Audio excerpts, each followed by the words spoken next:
Aqui é o Paulo e hoje vou fazer uma pequena resenha aqui do gibi que eu estava lendo agora há pouco, hoje é domingão, né? Que é o Capitão América Falcão, Império Secreto. Ele foi escrito por Steven Englehart, desenhado por Sal Buscema e o Mike Friedrich, acho que assim se fala, no, uma arte final.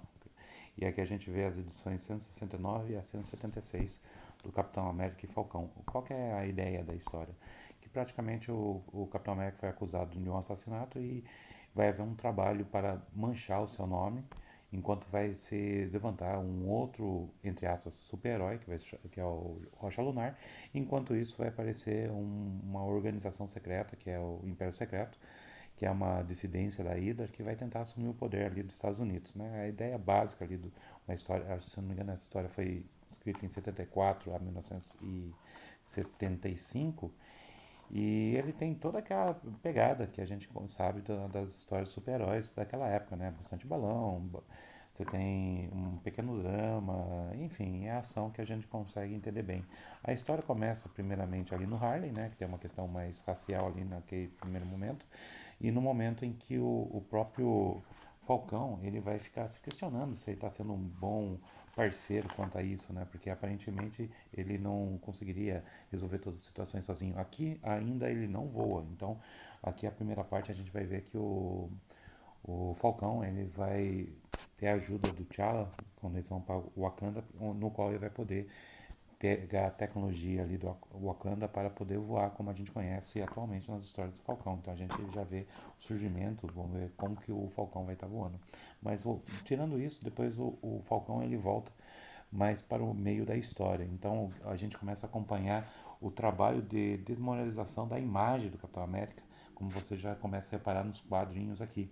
Aqui a gente começa a reparar que um comitê chamado Comitê para a Recuperação dos Valores da América, liderado por esse camarada que é o Quentin Hatchman, alguma coisa assim, ele começa a fazer um trabalho de desmoralização da imagem do Capitão América. Enquanto isso acontece, vai haver o assassinato do Saltador por meio do comitê, né? E nisso vai surgir o Rocha, o Lunar, que vai ser um vilão que é bem conhecido atualmente, que é uma mulher que é uma psiquiatra, se não me engano, que é a Rocha Lunar atualmente.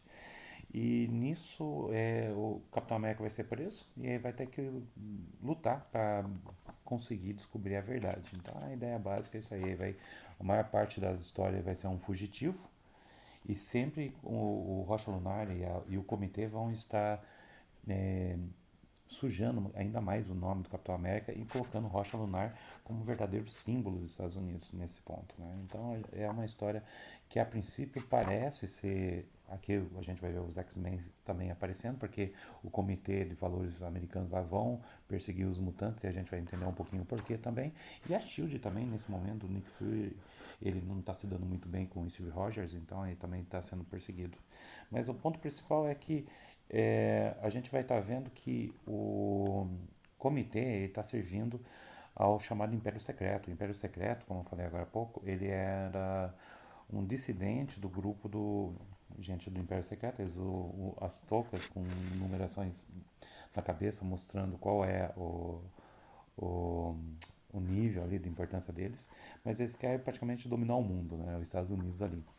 E a gente vai estar vendo então eles lutando para isso. Mas qual que é o ponto mais interessante nisso?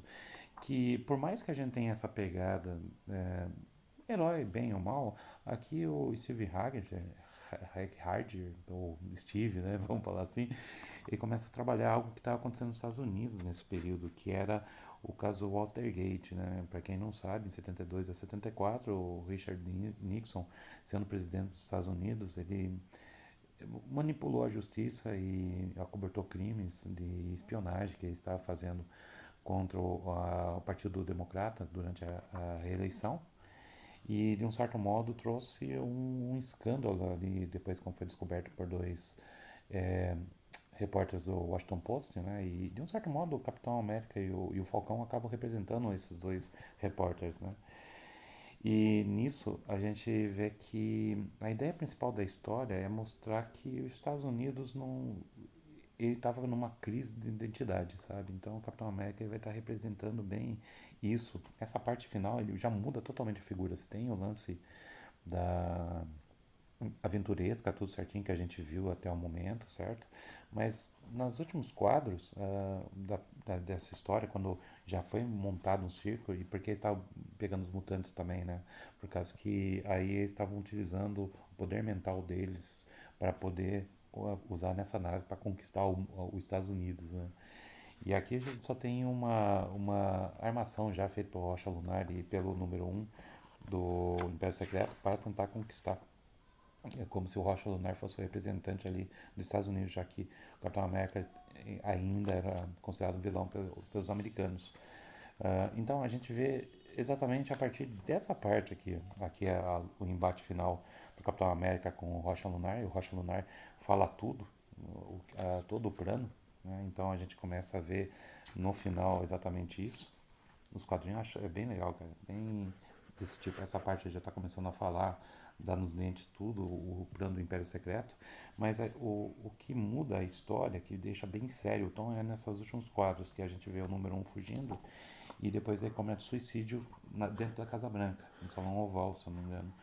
E aqui dá para entender que seria um alto funcionário, aqui ele fala que é um alto funcionário do governo, mas aqui dá para entender que seria o Richard Nixon, né? Então aqui já começa a falar que ele estava no cargo mais alto da política ali, mas ele estava restrito a legalidades. Então a gente vê que aqui ele então ele já se mata.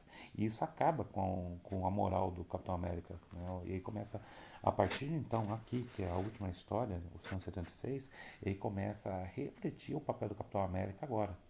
Então ele volta novamente a contar a primeira história dela nos anos 40, começa a falar sobre a questão do como os Estados Unidos tinham um vilão em comum, então era muito mais fácil entender as motivações do americano contra esse inimigo externo, mas depois que a guerra acabou, a Segunda Guerra acabou, qual que é a função do Capitão América nesse sentido, já que você tem uma pluralidade de pessoas? E eu achei legal essa sacada das últimas histórias. Então, você vê o Thor, o Homem de Ferro e outros Vingadores tentando lembrar dos seus valores e Capitão América questionando tudo isso até ele abandonar o manto do Capitão América. Depois, se não me engano, ele vai se tornar o Nômade. Mas enfim, aqui a gente vai estar vendo que uma coisa interessante da história é isso, de como a foi fácil, de um certo modo, o Capitão América mesmo falando, acabar com a imagem dele, né? As pessoas confiarem depois de uma hora para não, por uma hora para outra não. Então, com um monte de fake news sendo colocado e ele desiludido pelo que o governo acabou se representando naquele momento, que ele buscava apenas o próprio interesse. E nisso quais são os valores americanos? Tem uma parte aqui que eu acho interessante, aqui, esse quadro aqui é muito legal, que aí começa a falar, bom, se nós tínhamos um inimigo comum, como, o que eu represento agora?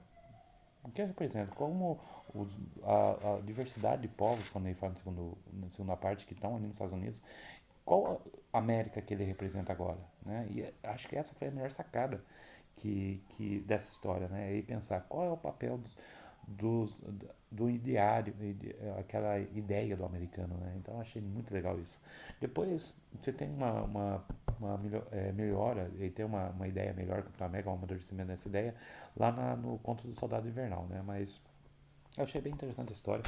Ele acaba se tornando uma história bem política, no fim das contas, e se pensar bem, é como que fala sobre a influência assim, do fake news, sabe? A influência de grupos que tentam manipular, por exemplo, a opinião pública para os seus fins, né? E mesmo assim tentando acabar até com o ideal, né? Qual que era o ideal americano ali, pelo menos, que depois o Steve Rogers ele vai lutar mais pela ideia da liberdade mesmo, do que propriamente dos Estados Unidos, né? Então isso achei muito legal, certo?